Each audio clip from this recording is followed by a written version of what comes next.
ભરૂચ જિલ્લાના ઝઘડિયા તાલુકાના રાજપારડી ખાતે દેશના મહાન ક્રાંતિકારી સ્વાતંત્ર્ય સેનાની તરીકે અંગ્રેજોની સામે લડત આપનાર લોકનાયક એવા ભગવાન બિરસા મુંડાની પુણ્યતિથિ નિમિત્તે રાજપારડી 4 રસ્તા ખાતે બિરસા મુંડા ભગવાનની પ્રતિમાને પુષ્પાંજલિ અર્પણ કરવામાં આવી હતી।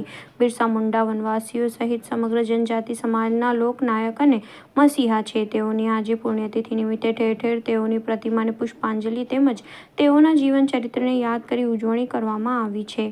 જે અનુસંધાને આજરોજ ભરૂચ જિલ્લાના ઝઘડિયા તાલુકાના રાજપારડી ખાતે 4 રસ્તા સ્થિત ભગવાન બિરસા મુંડાની પ્રતિમાને આદિવાસી સમાજ દ્વારા જય બિરસા મુંડાના નારો લગાવી પુષ્પાંજલિ અર્પિત કરી તેઓના જીવન ચારિત્ર્યને યાદ કરી ઉજવણી કરવામાં આવી હતી। આ પ્રસંગે આદિવાસી અગ્રણી ધનરાજ વસાવા, કાંતિભાઈ વસાવા, રોબિન ભગત તેમજ આદિવાસી સમાજના યુવાનો વડીલો ઉપસ્થિત રહ્યા હતા।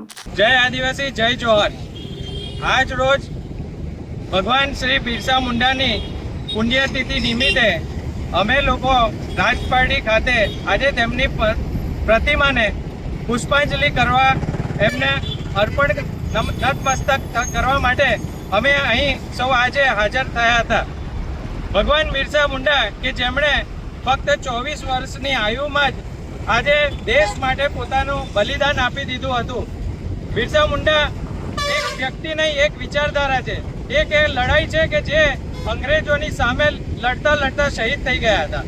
બિરસા મુંડા એ પ્રકૃતિ પૂજક હતા અને આદિવાસી સમાજના સાચા અર્થે એક ભગવાન કહી શકાય તેવી એક આપણે એમને ભગવાન કહી અને બિરદાવવા યોગ્ય છે।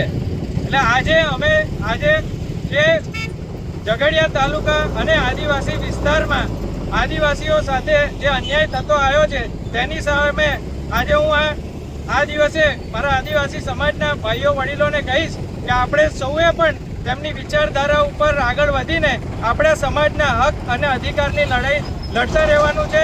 જય આદિવાસી, જય જોહર।